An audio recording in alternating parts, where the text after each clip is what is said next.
ఆశ్చర్య కరుడవని,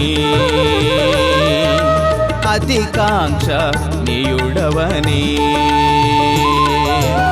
ఆశ్చర్య కరుడవని,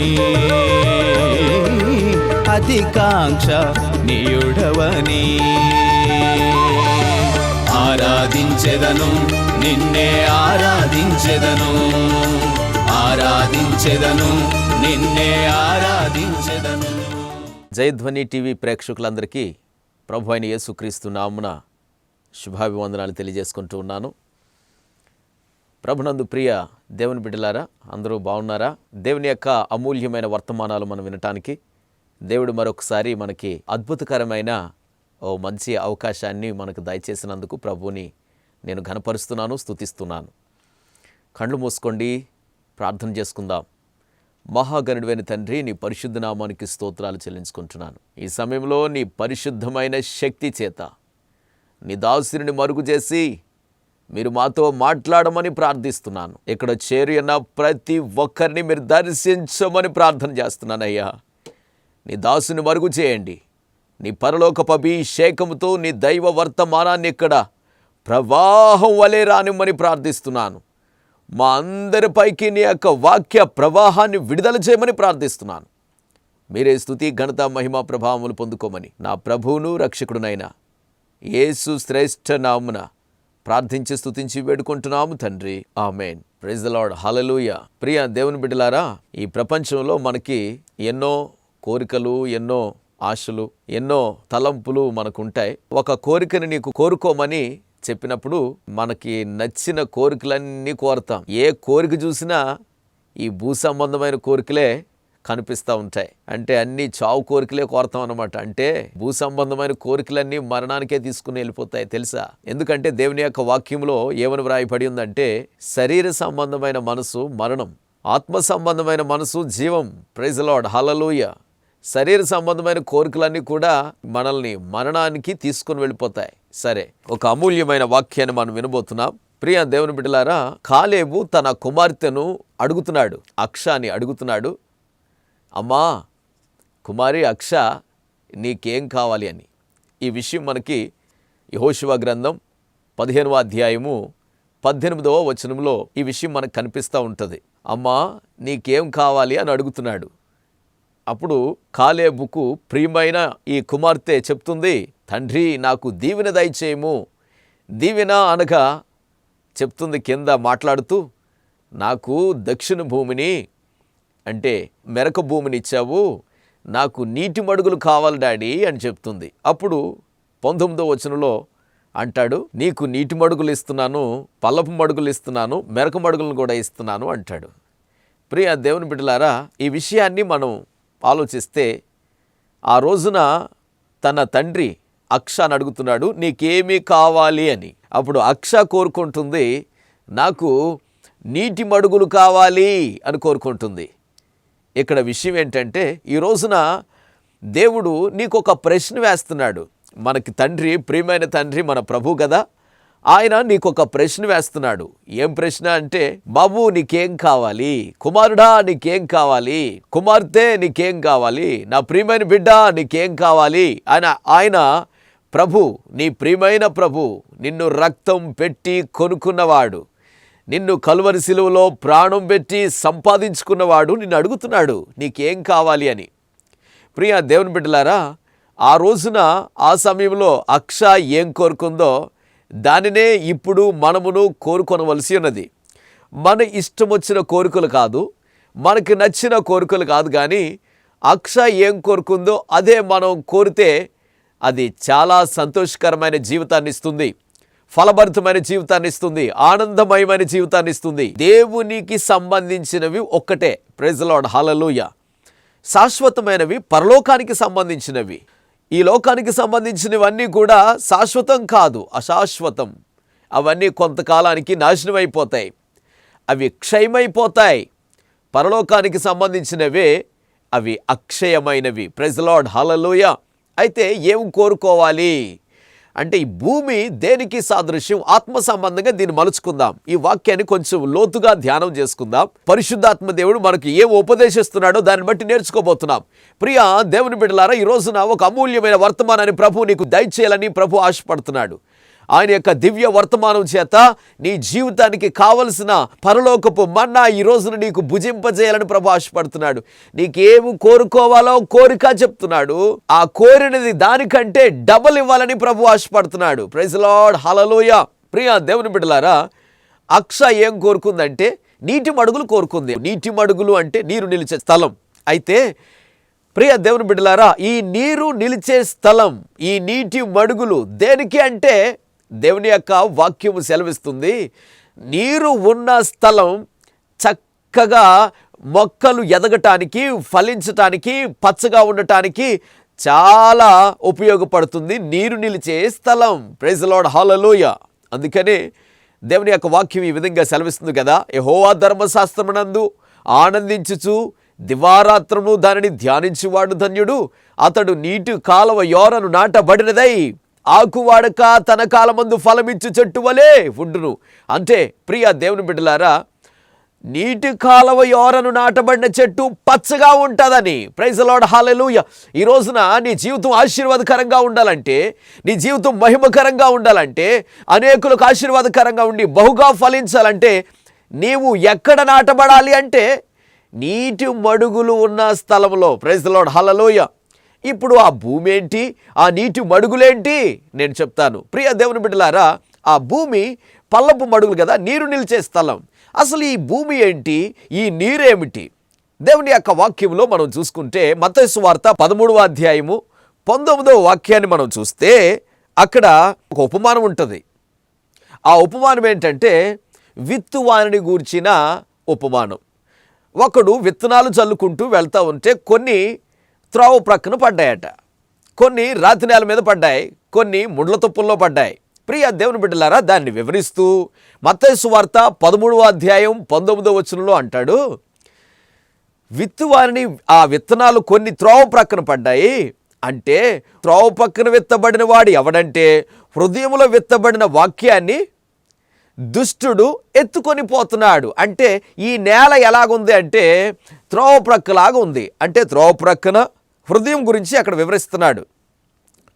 త్రోవ ప్రక్కన రాతి నేల, అలాగే ముండ్ల పొదలు, అలాగే మంచి నేల, ఈ 4 భూములను అక్కడ వివరిస్తున్నాడు. కారణం ఏంటి అంటే ఆ హృదయము అలాగుంది అని చెప్పడానికి ఆ నేలను వివరిస్తున్నాడు. ప్రైజ్ లార్డ్, హల్లెలూయా. అయితే ఈ రోజున ప్రియ దేవుని బిడ్డలారా, అంటే ఈ నేల ఏంటి, భూమి ఏంటి, పల్లపు మడుగులేంటి, ఈ భూమి హృదయానికి సాదృశ్యం అని చెప్పడానికి ఈ వాక్యాన్ని మేము ముందుంచుతున్నాను. ప్రైజ్ లార్డ్, హల్లెలూయా. హృదయము ఎన్ని రకాలుగా ఉంది అంటే ఇక్కడ త్రోవ ప్రక్కనున్నట్లుగా ఉందట. దుష్టుడు ఎత్తుకొని పోతున్నాడట. ఆ హృదయములో విత్తబడిన మాటలను దుష్టుడు ఎత్తుకొని పోతుంటే అక్కడ దేవుని యొక్క వాక్యం ఏముంటుంది? వాక్యం ఉండదు. ఆ హృదయము ప్రియ దేవుని బిడ్డలారా మంచి ప్లేస్ కాదు, రోడ్డు ప్రక్కన బ్రతికే జీవితం. అంటే ప్రియ దేవుని బిడ్డలారా, ఒక మంచి ప్లేస్ ఉండాలి, నేను ఫలించాలి, నేను దేవుడి కొరకు బహుగా ఆనందించాలి, దేవుని యొక్క వాక్యం నా హృదయం లోపల స్థిరముగా నిలవాలనే మైండ్ కాదు, మనసు కాదు. ఇది ఏంటంటే ఆ త్రోవ ప్రక్కన అనగా రోడ్డు ప్రక్కన, దారి ప్రక్కన ఉన్న నేల ఇది. లోకంలో ఆ దారి అమ్ముట పోయే ప్రతి ఒక్కరిని చూసుకోవటానికి, అంటే లోక సంబంధమైన విషయాలలో ఎక్కువ తలదూర్చే మనసు అన్నమాట ఇది. ఈ మనసున్న వారి హృదయంలో దేవుని యొక్క వాక్యము నిలవదు. దుష్టుడు వచ్చి ఎత్తుకొని పోతాడు. ఈ నేల పనికిరాదు, పంట పొలానికి పనికి రాని నేల. దేవుడికి స్తోత్రం, ప్రైజ్ లార్డ్, హల్లెలూయా. ఈ నేల మంచిది కాదు. ఇక్కడ విత్తబడిన వాక్యాలు దుష్టుడు ఎత్తుకొని పోతాడు. అందుకనే నీవు కోరుకొనవలసిన ఆ నేల, ఆ హృదయం ఎలాంటిదంటే మంచి నేలగా ఉండాలి. దేవుడికి స్తోత్రం, ప్రైజ్ లార్డ్. మరికొన్ని విత్తనాలు రాతి నేల పడ్డాయి కదా, ఈ రాతి నేల మీద పడ్డ విత్తనాలు జస్ట్ ఎదుగుతాయి. ఎదిగి మళ్ళీ ఎండ రాగానే ఈ వేరు లోపలికి నాటదు కాబట్టి, వేరు లోపలికి వెళ్ళలేదు కాబట్టి జస్ట్ ఎదిగి అంతే చచ్చిపోతాయి ఆ మొక్కలు. ప్రైజ్ లార్డ్, హల్లెలూయా. ప్రియ దేవుని బిడ్డలారా, అవును ఎదగలేవు. ఎందుకు? అది రాతి నేల. ఫలించలేవు. అది ఎందుకు రాతి నేల? కొంతమంది హృదయాలు బండల్లాగా, లోపల కొండల్లాగా బండల్లాగా నిలిచిపోయి ఉన్నాయి. అక్కడ దేవుని యొక్క వాక్యాన్ని విత్తితే, అక్కడ విత్తనాలు నాటితే అవి ఫలించవు. కాబట్టి ఓ ప్రియ దేవుని బిడ్డ, కఠినమైన మనసు, రాతి గుండె లాంటి జీవితం నీకుంటే ఆ రాతి నేలను తవ్వి రాళ్లను ఏరి పడేసేయాలి. దేవుడికి స్తోత్రం, హల్లెలూయా. నీ లోపల కఠినమైన మనసు ఉందేమో, ఎన్నిసార్లు చెప్పినా నీ హృదయాన్ని కఠినపరిచేసుకుంటున్నావో ఏమో. లోకంలోనికి వెళ్ళకు, లోక సంబంధమైన ఆశలు నీ లోపలికి రానివ్వకు అని ఎన్నిసార్లు చెప్పినా ఆ మనసు కఠినమైపోయి ఏదో బ్రతుకుతున్నాను అన్న పేరు మట్టుకు బ్రతుకుతున్నావేమో. ఒక క్రైస్తవుడిగా ముసిగేసుకుని బ్రతుకుతున్నావేమో. ఒకవేళ కఠినమైన నీ మనసును ఈ రోజున రాళ్ళు ఏమైనా ఉంటే తీసేయి, పల్లపు మడుగులుగా ఉండాలి, నీరు నిలిచే స్థలముగా ఉండాలి అది. ప్రియ దేవుని బిడ్డలారా, మరొక నేల గురించి ఇక్కడ వివరిస్తూ ముండ్ల కంపలు, ముండ్ల తొప్పులు మొలిసిపోయిన ఆ నేల గురించి తెలియజేస్తున్నాడు. అది హృదయం. ప్రైజ్ ది లార్డ్, హల్లెలూయా. విత్తనాలు విత్తబడ్డాయి, ఆ ముండ్ల పొదల్లో పడిపోయాయి, అవి ఎదిగాయి, జస్ట్ మొలిచాయి, మొలకెత్తాయి, కానీ ఎదగటానికి అవకాశం లేకుండా ఐహిక విచారాలు, ధనమోసం వాడిని అణిచేస్తున్నాయి అన్నమాట. అంటే ఈ లోక సంబంధమైన ఐహిక విచారాలు, ఎన్నో రకాలైన ప్రాబ్లమ్స్, సమస్యలు, కుటుంబ పరంగా సమస్యలు, వ్యాధి పరంగా సమస్యలు, ఈ లోక సంబంధమైన మరి అవమానాలు, నిందలు ఇవన్నీ వచ్చి నెత్తి మీద పడితే అవన్నీ ఏం చేస్తున్నాయంటే మనిషిని ఎదగనివ్వట్లేదు. నీ జీవితము ఫలభరితంగా లేకపోవటానికి గల కారణం ఏంటో తెలుసా? ఇవన్నీ ముళ్ళులాగా గుచ్చే హృదయం నీ లోపల ఉండిపోయింది. ఈ ముళ్ళ బ్రతుకేంటో తెలుసా? ఈ ముళ్ళు ఇతరులను గుచ్చుతాయి, ఎదగనీయకుండా అణిచేస్తాయి. ప్రియ దేవుని బిడ్డ, నీ యొక్క జీవితం ఒకవేళ అలాగుందేమో, అయితే అలాంటి నేల దేవుడికి ఇష్టం కాదు. ఫలించలేవు. అలాంటి ఏమైనా ఉంటే పూర్తిగా తవ్వేసే నీ హృదయం అనే నేలలో, నీ హృదయం అనే ఆ మడుగులలో.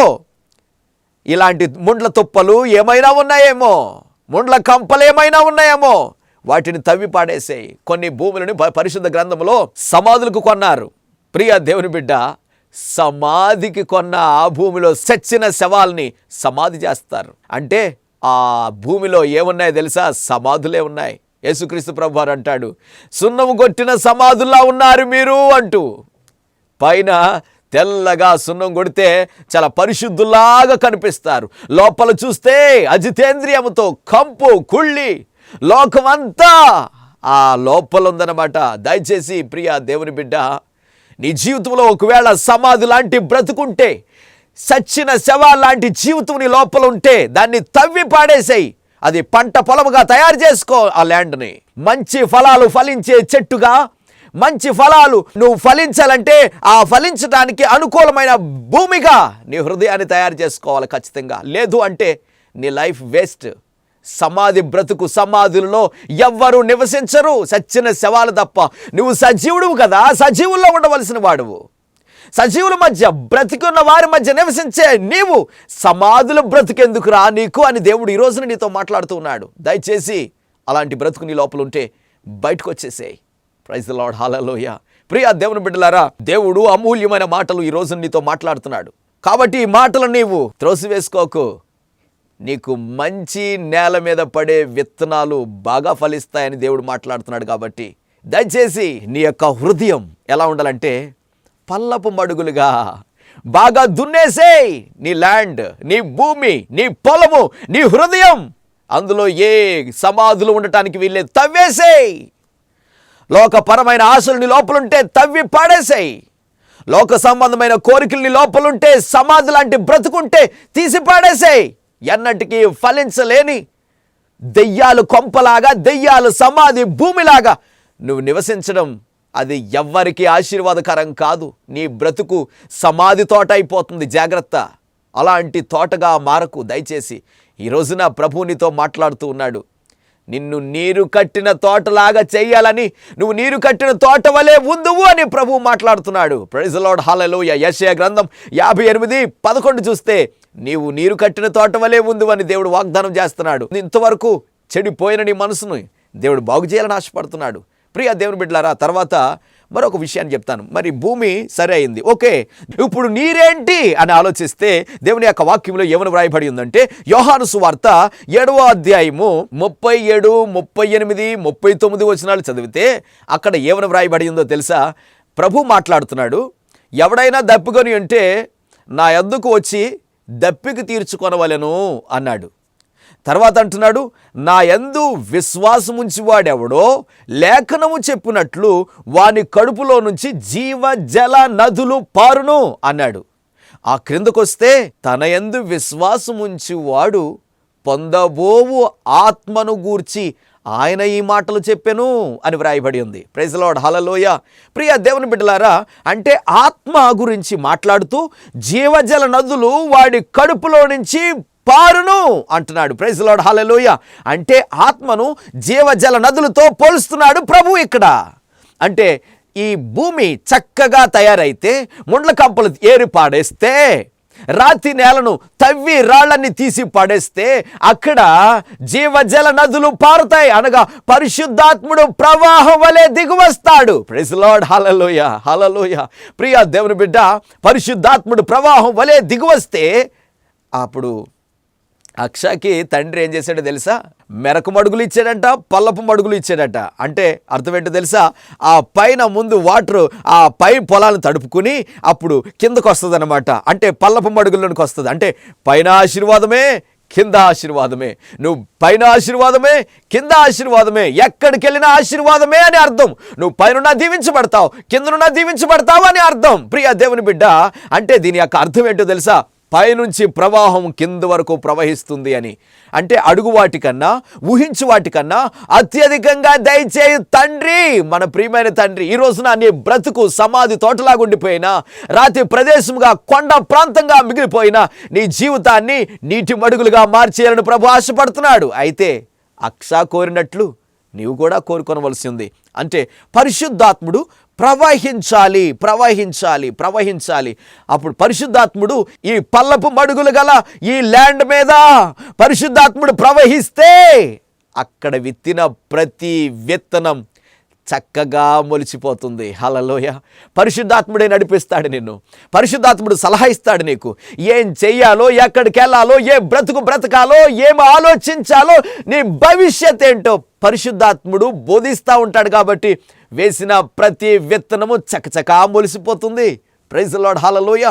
దేవుని నామానికి మహిమ తెచ్చే విత్తనాలే నాటుకో తప్ప పనికిరాని విత్తనాలు నాటొద్దు, ముండ్ల తుప్పలు నాటుకోవద్దు, చేదు విత్తనాలు నాటుకోవద్దు, పనికిరాని చెట్ల పండ్లు తీసుకొని వచ్చి నాటుకోవద్దు. దయచేసి మంచి విత్తనాలు నాటుకో.